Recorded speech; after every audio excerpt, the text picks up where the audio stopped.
Legal notice draft करना सीख रहे हो तो this video is for you. Save कर लो इसे जल्दी। अगर इसकी पीडीएफ चाहिए तो कमेंट कर देना। तो आज हम सीख रहे हैं how to draft legal notice. तो एक लीगल नोटिस क्या होता है? आप सामने वाली पार्टी को वार्निंग दे रहे हो कि तुम्हें एक पर्टिकुलर टाइम में ये एक्ट करना है। लाइक कोई कॉन्ट्रैक्ट है तो तुम्हें परफॉर्म करना है इस पर्टिकुलर टाइम में, 10 दिन 5 दिन जो भी होगा। अगर तुम नहीं कर सकते हो तो फिर हम कोर्ट वगैरह में जाएंगे। तो सबसे पहले अगर आपको लीगल नोटिस लिखना है तो उसका सबसे पहला फॉर्मेट जो होता है ये होता है। ये जो है जिसका आप सेंड कर रहे हो, ठीक है। लाइक स्टार्ट होगा ये टू मिस्टर प्रिया वर्मा, जो भी जिसको भी आप सेंड कर रहे हो। यहाँ पे कोई भी हो सकता है, रिया, प्रिया, निशा, आरती, जो भी है। या फिर कोई मेल भी हो सकता है, देव, चित्तू, चकपाल, महिपाल, वटेवर। देन फिर आपका आता है ये है वाइफ ऑफ अंकित वर्मा। अगर वो वाइफ है, नहीं है तो डॉटर ऑफ, और कोई मेल है तो सन ऑफ। फिर ये आता है आपका रेजिडेंस जो है रेजिडेंस ऑफ दिस जो भी है आप उसको लिख दो।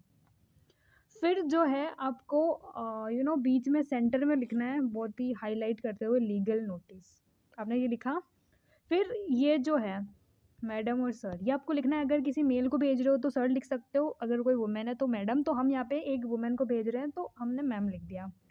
फिर आपकी स्टार्टिंग होती है, ये सेम रहता है, under instruction from and on behalf of my client. ये सेम है। अब यहाँ पे चेंज आपको इतना करना है, आप अपने जो क्लाइंट है उसके नाम को चेंज कर सकते हो। जो भी आपके क्लाइंट का नाम है, वो जो जहाँ का वो रहता है, रहती है। उसके बाद I hereby serve you with the following notice. तो मैं आपको नोटिस दे रहा हूँ, ये चीज़ें हैं। तो शुरू होता है, फर्स्ट है, this notice is being sent with the sincere interest to resolve the ongoing matter amicably and without restoring to protected legal proceedings. तो ये जो है ये सेम रहता है, ये जो है वो सेम रहेगा, आप लिख रहे हो। फिर जो है आपका जो भी मैटर है, मतलब जो भी प्रॉब्लम है वो सेकंड से स्टार्ट हो रही है, आपको बतानी है जो भी प्रॉब्लम है। लाइक कोई कॉन्ट्रैक्ट है तो ये कॉन्ट्रैक्ट हमारा इस दिन हुआ था, हमने साइन किया था, फुल कंसेंट वगैरह थी। तो यहाँ पे क्या है, that in the year 2024 you approached my client and requested amount of rupees 3 lakh on an urgent basis, trusting you my client gave you the amount। तो तुमने मेरे क्लाइंट से 3 लाख रुपए लिए थे, तुम्हें अर्जेंट चाहिए था, मेरे क्लाइंट ने तुम पे ट्रस्ट करके तुम्हें वो 3 लाख रुपए दे दिए थे। फिर जो है थर्ड, तो ये सेम रहता है, ये आप आपके अकॉर्डिंग कंडीशन के अकॉर्डिंग चेंज कर लो। देन आता है third, that when my client later asked you to return for the amount, you refused and stated that you had invested the amount and unable to repay it। तो मेरे client ने तुमसे पूछा, यहाँ पे कॉन्ट्रैक्ट में भी आप लिख सकते हो कि मेरे क्लाइंट ने आपसे कहा, but you refuse to perform your part of a contract whatever, ठीक है। फिर फोर आता है, that after you propose an alternative, मतलब उसके बाद अल्टरनेटिव बताया तुमने कि that you had a plot measuring so and so, जो लोकेशन है कोई भी हो सकती है, कोई भी अल्टरनेटिव बता सकता है, पर हमारे केस में ये हो रहा है, which you claim to own and you offer to sell it. तो वो जो प्लॉट है वो तुमने मेरे क्लाइंट को ऑफर किया है कि मैं तुम्हें सेल कर देता हूँ। अब जो फिफ्थ पॉइंट है उसमें ये था कि 3 लाख रुपए पहले ही मेरे क्लाइंट ने तुम्हें दे रखे हैं। उसके बाद क्या होता है, अब जो प्लॉट है उसकी वैल्यू 3 लाख तो होगी नहीं ना। तो तुमने फ्रॉडुलेंटली मेरे क्लाइंट को कहा कि 6 लाख रुपए दे दो, तुम मुझे 6 लाख रुपए दे दो, जो 3 लाख है वो, और ये 6 लाख हो गए, उसके बाद में तुम्हें प्लॉट सेल कर दूंगा। ओके।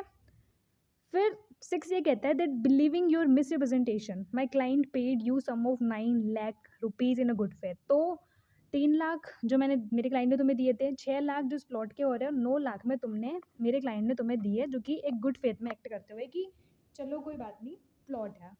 अब जो होता है कि trusting your promise of plot ownership and future registration, मैंने क्लाइंट ने ट्रस्ट किया है कि तुम ही ऑनर हो, और फ्यूचर रजिस्ट्रेशन को ट्रस्ट करते हुए मेरे क्लाइंट ने तुम्हें 9 लाख रुपए ओवरऑल दे दिए। That you executed a sale agreement, affidavit and power of attorney in favour of my client, but however you never showed the plot to my client.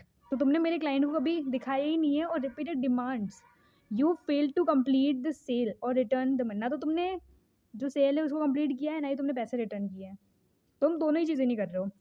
अब जो 8 पॉइंट है ये सेम ही रहेगा, ठीक है। यहाँ पे सिर्फ जो डेज हैं वो चेंज हो जाएंगे, बाकी सेम रहने वाला है। Kindly respond to this notice within the 10 day, 5 day, 15 day, 13 day, whatever the time period आप दे रहे हो, indicating your willingness to participate in an amicable settlement process, कि तुम एक आउट ऑफ कोर्ट सेटलमेंट कर लोगे एक अच्छी तरह से, एक मित्र भाव से तुम सेटलमेंट कर लोगे।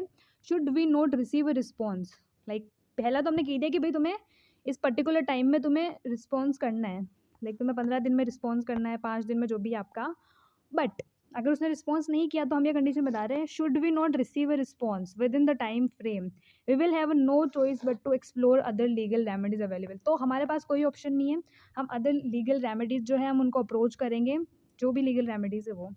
Then ninth, looking forward to your prompt response and hope that we can work together to bring this matter to a fair and amicable resolution।